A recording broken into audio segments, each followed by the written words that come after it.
तो मैम अभी जैसे सावन का महीना चल रहा है, तो श्रावण मास के महीने में आप क्या हमारे दर्शकों को बताना चाहेंगे कोई विशेष राशि जो इस साल सावन के महीने में जो है प्रभाव डाल रही है? इसके बारे में आप कुछ डिटेल में बताना चाहें? श्रावण मास बहुत ही महत्वपूर्ण और बहुत ही पावन मास। शिव की महिमा इस मास में जितनी की जाए वो कम है। शिव का गुणगान अधिक से अधिक करना चाहिए, ये तो हमारे सभी दर्शक जानते हैं, लेकिन साथ ही साथ आपको सतर्क रहने की भी आवश्यकता है, क्योंकि इस समय जो ग्रहों की स्थिति है, मंगल और केतु दोनों एक साथ बने हुए हैं, जिस कारण दुर्घटनाएं होने की संभावनाएं बहुत ज्यादा बन रही हैं। तो इन दुर्घटनाओं से बचने के लिए आप डेली भगवान शिव की आराधना करें, हनुमान जी का पाठ आप डेली नियमित रूप से करें, हनुमान चालीसा का पाठ करें, जिससे कि आप किसी भी दुर्घटना से। मैं अपने दर्शकों को बताना चाहूंगी 28 जुलाई तक का समय थोड़ा सा मुश्किल है, तो इस 28 जुलाई तक के समय में कोई भी बड़ा फैसला ना लें। यदि आप कोई बड़ा फैसला लेते हैं तो वह फैसला आपके लिए घातक साबित हो सकता है। जी मैम, तो अब हम एक थोड़ा अलग सेगमेंट पर आते हैं और कुछ इंटरेस्टिंग सवाल एस्ट्रोलॉजी से रिलेटेड आपसे हम करेंगे हम, क्योंकि दर्शकों के मन में एक उत्सुकता रहती है एस्ट्रोलॉजी को लेकर। पहला सवाल ये रहेगा कि जो राशियों के चिन्ह होते हैं, जो उनके सिंबल होते हैं, वो किस तरह से निकल कर आते हैं और अलग अलग चिन्ह का क्या महत्व होता है? अगर मेष का कोई चिन्ह है तो वो उसी के लिए क्यों बनाया गया है? इसके बारे में आप कुछ बता सकती हैं? बिल्कुल। देखिए, अलग अलग राशियों के चिन्ह जो उनके नाम है उसी नाम पर आधारित किए गए हैं। जैसे कि अगर आप मेष राशि की बात करते हैं, तो मेष राशि, मेष का मतलब होता है भेड़, ठीक है। और भेड़ जो आप उसका चिन्ह अगर देखते हैं तो बिल्कुल भेड़ के आकार का आपको मेष राशि का चिन्ह दिखाई देता है। इसी तरीके से अलग अलग राशियों के चिन्ह, वृषभ आप चिन्ह देखते हैं, वृषभ का अर्थ होता है बैल, तो बैल, उसमें जो आपका वृषभ राशि का चिन्ह आपको दिखाई देगा, वृषभ के बैल के सींग ही आपको दिखाई देते हैं। तो इस तरीके से ही इन राशियों के नाम और इनके जो चिन्ह है, इनके नाम के आधार पर ही बनाए गए हैं। शिवानी से अगला सवाल ये रहेगा, जैसे कुछ जो एस्ट्रोलॉजी को नहीं मानते, उनका ये कहना है कि एक व्यक्ति के एक राशि करोड़ों लाखों लोगों के ऊपर लागू होती है। क्या वो जो प्रभाव होता है वो सबके ऊपर सेम लागू होता है इसका? देखिए, आपकी बात बिल्कुल ठीक है, एक राशि करोड़ों लाखों लोगों पर लागू होती है, लेकिन हम अपनी कुंडली जो लेकर के आए हैं, हमारा जो जन्म इस धरती पर हुआ है, वह हर समय हर नक्षत्र, अलग अलग नक्षत्र, अलग अलग ग्रहों की स्थिति पे हुआ है। लेकिन जो हमारे कॉमन नक्षत्र है, जो हमारे कॉमन ग्रह है, ये 9 ग्रह है, जो कि कौन से हैं? सूर्य, चंद्रमा, बुध, गुरु, राहु, केतु, मंगल, शनि और शुक्र। ये 9 ग्रह सभी पर अपना पूरा पूरा प्रभाव डालते हैं। तो जब भी राशियां परिवर्तन होती हैं या ग्रहों का गोचर होता है, तो हर राशि पर इनका अपना एक अलग ही प्रभाव रहता है। तो उस प्रभाव को हमें मानना चाहिए, समझना चाहिए और उसके अकॉर्डिंग ही अपनी दिनचर्या को प्लान करना चाहिए। तो जैसे एक होता है कि हर रोज लोग राशि देखते हैं, कुछ लोग होता है कि हफ्ते की राशि देखते हैं, कुछ महीने की राशि देखते हैं। तो एक आम इंसान को किस हिसाब से इसको फॉलो करना चाहिए? क्या रोज राशि फल अपना देखना जरूरी है? बिल्कुल, हमें अपना रोज का राशिफल देखना बहुत जरूरी है। देखिए, जरूरी महीने का राशिफल और हफ्ते का राशिफल देखना भी है, क्योंकि जब हम महीने का देखते हैं तो उससे हम अपने पूरे मंथ की प्लानिंग कर सकते हैं कि हमारा ये मंथ कैसा जाने वाला है। तो इस मंथ में अगर हमें कोई मेजर डिसीजन लेने हैं तो वो हमें लेने चाहिए या नहीं लेने चाहिए, कोई हमें बड़ा काम करना चाहिए या नहीं करना चाहिए, वो ठीक है। लेकिन अगर हम दैनिक राशिफल डेली देखते हैं, हम रोज का राशिफल देखते हैं, उससे हम सुबह सुबह ये राशिफल देखने के बाद अपनी पूरी दिनचर्या का एक आइडिया लगा सकते हैं कि आज का दिन हमारी राशि के अकॉर्डिंग कैसा रहेगा। यदि आपको कुछ ऐसा लगता है कि भाई आज हमारा दिन बहुत अच्छा जा सकता है, तो आप उस दिन कोई बड़ा फैसला लें, उस दिन कुछ अच्छे काम करें। लेकिन यदि आपको पहले से ही पता चल जाए कि आज मेरे किसी से झगड़े हो सकते हैं, तो आप पहले से सतर्क रहेंगे, आप झगड़े करने से बचेंगे, तो इससे आपका नुकसान होने से बच सकता है। इसलिए आपको रोज का राशिफल रोज जरूर देखना चाहिए।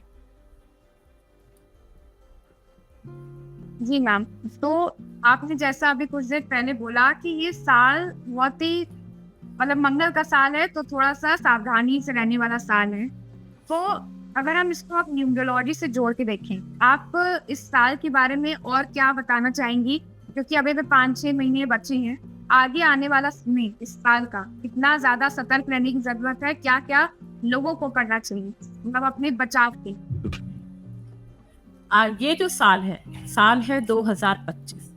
अगर आप न्यूमरोलॉजी के अकॉर्डिंग इसका टोटल करते हैं तो नंबर 9 आता है। 9 नंबर मंगल का अंक है। इस साल मंगल की एनर्जी बहुत हाई है।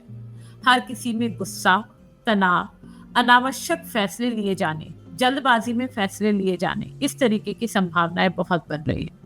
साथ साथ दुर्घटनाएं होने के चांसेस बहुत बन रहे हैं। जैसे कि मैंने आपको पिछले वीडियो से भी बताती आ रही हूँ कि इस समय दुर्घटनाओं के चांसेस हैं। तो आप देख रहे हैं हर दूसरे तीसरे दिन अलग अलग देशों में प्लेन क्रैश होते हुए नजर आ रहे हैं। कहीं पर भूकंप हो रहा है, कहीं पर बाढ़ आ रही है। तो हमें इस साल किसी भी तरह की अनावश्यक यात्रा करने से बचने की जरूरत है।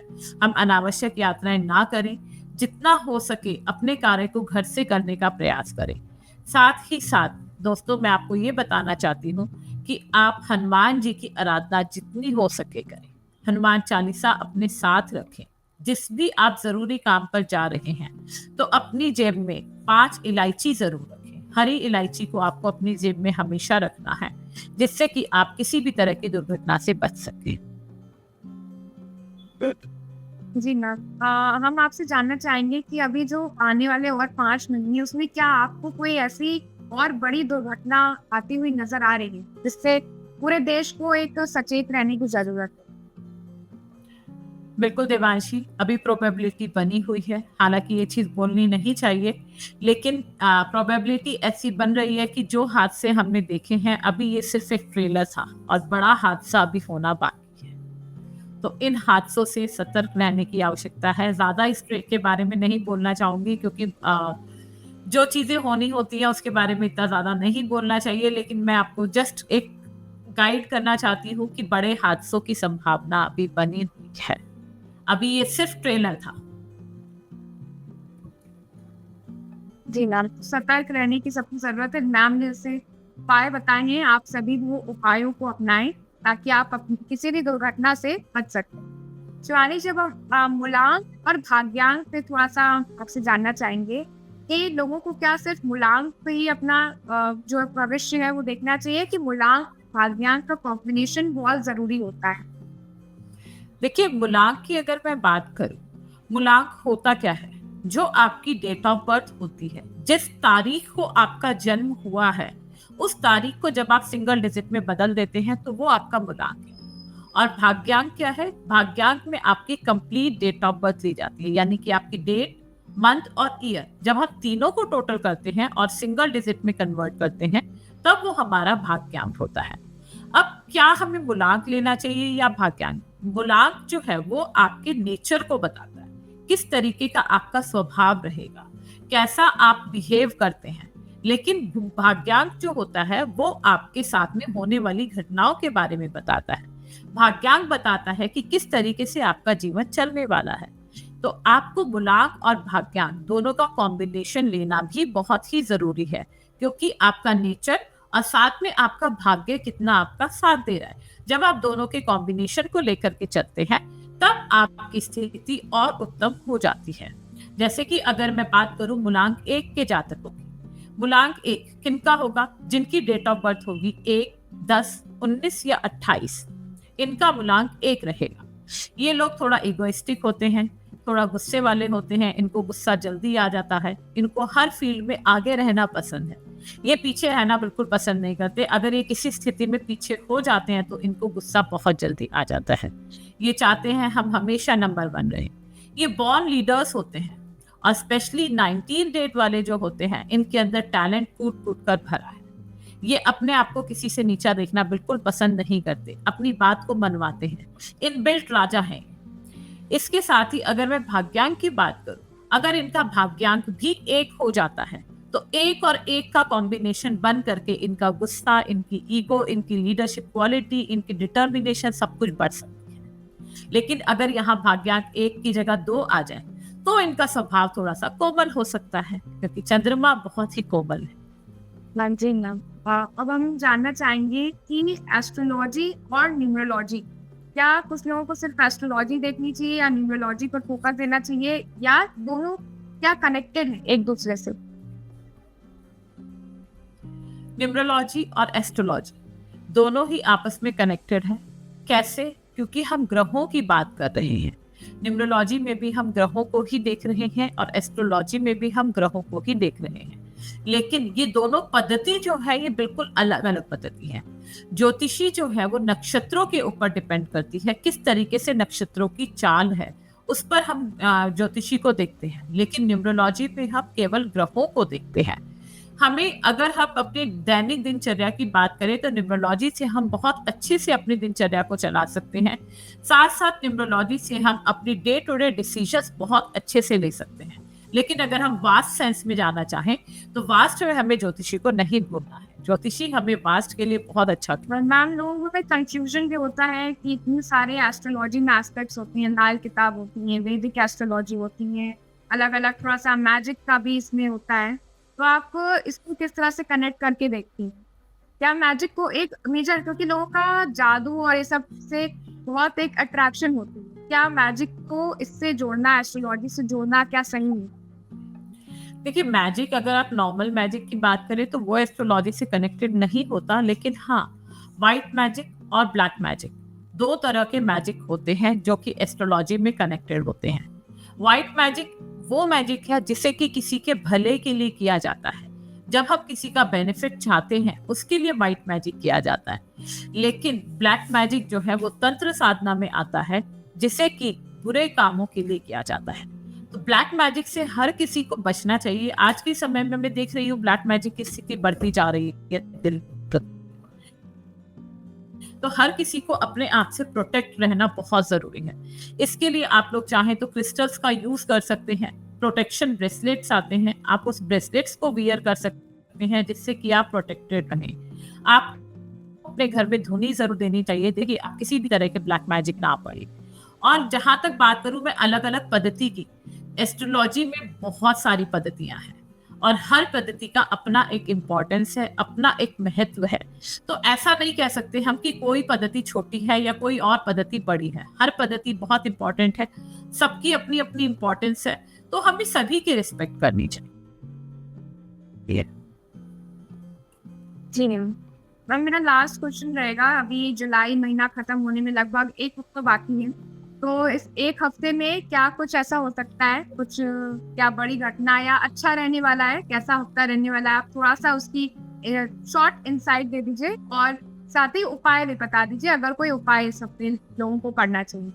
यस देवांशी, बिल्कुल। जैसा कि अभी मैंने आपसे कुछ समय पहले ही बात की, 28 जुलाई तक का समय बहुत ही मुश्किल है। इस समय को मौन रहकर निकालना ही बहुत ज्यादा आवश्यक है। सबसे बड़ा उपाय है कि इस समय में मौन रहें, किसी भी तरह का बड़ा फैसला बिल्कुल भी ना करें।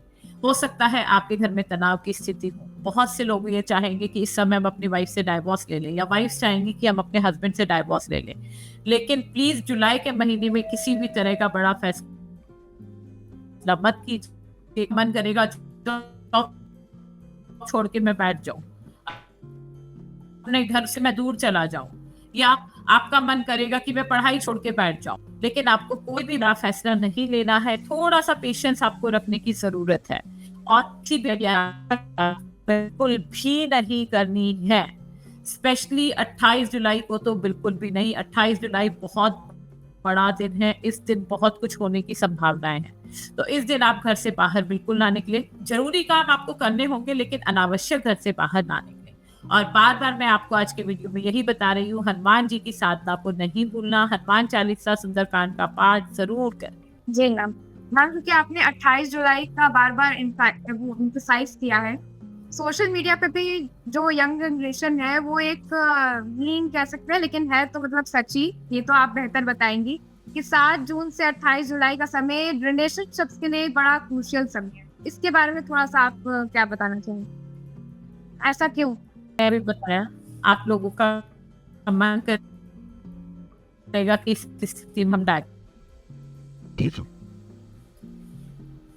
रिश्तों में तनाव आने के कारण आप हो सकता है एक दूसरे से झगड़ा करें, एक दूसरे से दूर रहने का प्रयास करें, लेकिन पेशेंस सबसे बड़ी चीज है। अपने घर की साउथ जोन को अच्छा करके रखें।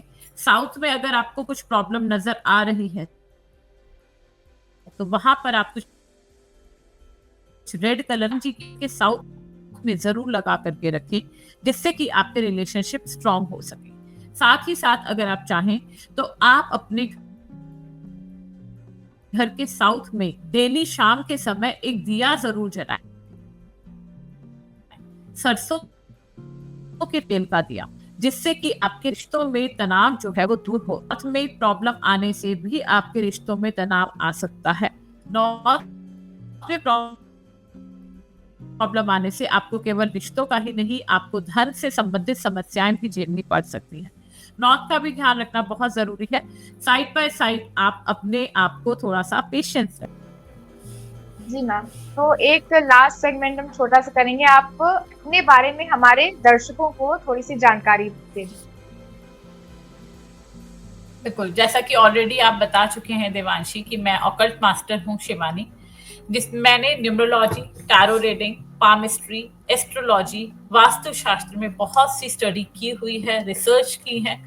अब आज के समय में मैं कंसल्टेशंस ले रही हूँ, 5000 प्लस कंसल्टेशंस मैं ले चुकी हूँ। साथ ही मेरे साथ बहुत सारे स्टूडेंट्स, लगभग 1000 से ज्यादा स्टूडेंट्स मुझसे पढ़कर आगे निकल चुके हैं, जो कि ऑलरेडी एस्ट्रोसेज पर, एस्ट्रोटॉक पर काम कर रहे हैं। वहां पर वो बहुत अच्छी अर्निंग्स भी कर रहे हैं। मेरे कोर्सेज रहते हैं numerology, palmistry, tarot reading, astrology related courses में कराती हूँ। ये सब मेरे मेजर कोर्सेज हैं। छोटे कोर्सेज तो दूसरे अलग अलग तरीके के, लाइक स्विच वर्ड हो गया, आपका मैनी मैजिक वॉलेट हो गया, रेकीज हो गया, ये सब मेरे छोटे छोटे कोर्सेज रेगुलर बेसिस पे चलते रहते हैं। हमारी वेबसाइट है divinehub.com के नाम से। अगर आप कनेक्ट करना चाहें तो हमारी वेबसाइट से मेरे साथ जुड़ सकते हैं।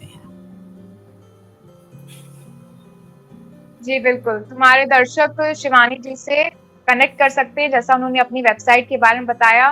तो ये थी हमारे साथ एस्ट्रोलॉजर शिवानी जी, और आज हमने राशिफल के बारे में जाना, ना कि सिर्फ राशिफल के बारे में जाना, आज के दैनिक राशिफल के बारे में, बल्कि हमने बात की न्यूमरोलॉजी से रिलेटेड, बात की हमने सावन मास की बात की, आज एक अलग तिथि थी उसके बारे में बात की।